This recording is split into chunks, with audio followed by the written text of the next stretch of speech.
Hi, this is Eric Martin with Board Game Geek. I'm here with John Manker from Ion Game Design, looking at Expedition Zetta, Yes. which I did not know the game looked like this when I initially was. Oh, you didn't? I read the description here. No, Yeah. no, there's a lot of stuff going on. What are we doing here? What are we represented by? Each player represents a country. Okay. So there are 13 countries, and the backstory of the game is that out of accident someone invented the warp drive in 1950. Okay. So the game is set in 1962. Some of the countries collaborated to build the first warp-driven ship, but they can only build one, so every player has their own little ship, which is docked to it like this in this one, and then you warp to 4 different star systems, or planetary systems, I should say. And then at these places you try to find life, substances, and make exoproducts, which you have blueprints from the start. And you get fame when you return from these, and that's the bulk of your points, and then you have some other points too. But it's space exploration where you jump to a random system, because when you run this for the first time, I mean, you push the big warp button and you don't know. You end up anywhere in the universe, and you can find anything. Okay. So what are the things that we represent? Maybe you give the nature of a turn and how we're progressing. Yes, here. I will do that. Okay. So on each turn, the game has actually 2 or 3 phases. So the first phase, you would be on Earth and preparing on this preparation grid. And that's where you bid for various crew and equipment, which you put out here. And it's a little bidding game. And you pay whatever under here, you place your flag if it's not down, and then you grab it to your ship, and it progresses down, and it's a market, so they're more expensive when they're introduced, and so on. Giving us particular skills and equipment for the later parts. Oh yes, so although we don't know where we're going or what we're going to encounter. We have no idea, so you need to be a generalist. Okay. And you need your equipment too. So let's say you got this little setup here. Okay. And then all players do that. This is 1 to 5 player game, by the way. There is solo rules and co-op rules in it, and you can also play challenges, and then of course normal player versus player. Okay. Yeah, I grabbed that. Okay. And so now we did that at home. Then all players warp together in this thing.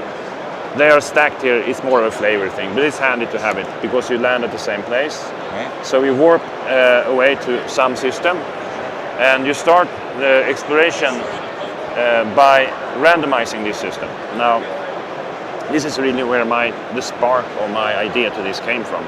I learned that, right, there's 6 times 10 to the 23 stars in the universe.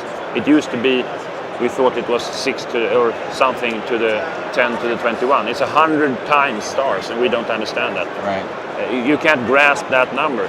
But then I came to think about that you can actually grasp the number if you grasp the number of dice. So I balanced this generator of a planetary system. Move this down here. Yeah, move it down. Move these down. Yeah.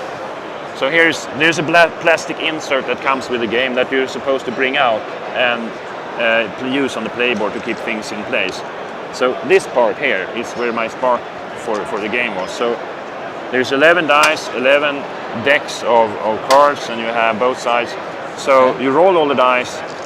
Each of these represent characteristics of a star, and it also will give you the numbers which you have when you try to find stuff. This tells you how easy it is, and it tells you what planets are in the system. So you place this on the star system here. It doesn't show now. I show later. Okay. So, and this one will so this tell is you randomly generating this entire system that you're an entire system. finding. And if you roll the same numbers with the same cards, you will end up in the exact same system, same planets. And the number of combinations is 6 times 10 to the 23, as many as there are stars in the universe. Okay. I balance it thus. So, and this takes maybe 4 or 5 minutes if you're not used to doing it. So if you want to go faster, I also have quick cards, which you can, here the closest stars to us, 30 cards, and you get the numbers, you get the star class type, and the planets. Okay. Yeah, maybe show that a little better. Whether or not you use the star, this quick card, or if you use the generator, you end up with a situation where you take a star, place it there. The star will tell where the Goldilocks zone is, which is where you can find life. Planets. Yes. And then it will also tell you where the planets are located in this system, like this, for example. I'm giving the cameraman some problems. And some are gaseous planets, so they may have something called Trojans around them. And all this has science behind it. They really wanted to do it into a fun game. Yes. And you warp somewhere, you get loose from your mothership, and each player fly individually to different planets and make discoveries. Okay. And if you find life, for example, you draw a life card, unexplainable higher life specimen. If you find substances, you find these things.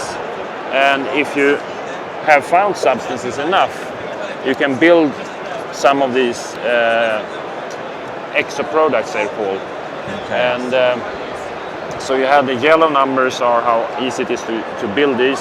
The red is for substances, sorry. Okay. And the green is how easy it is to find life. Okay. And the higher number the easier, because you use dice to roll. But the thing is, it's a lot of random when you go anywhere in the universe. But the skill in this game is to mitigate the randomness by having the right set of crew, several crew, know when to go in with more crew and wear down your equipment more, go to the right planets, and so on. Okay. So what's the long-term goal? How are we determining a winner? Yeah, so the winner will be after 4 systems. You warp to 4 systems, okay. And the bulk of your points will be the fame you get from life and these products. The substance gives some points. You also get points if your crew member here is succeeding several times. It's leveled and it gives you some points. Okay. And yeah, so that's basically it.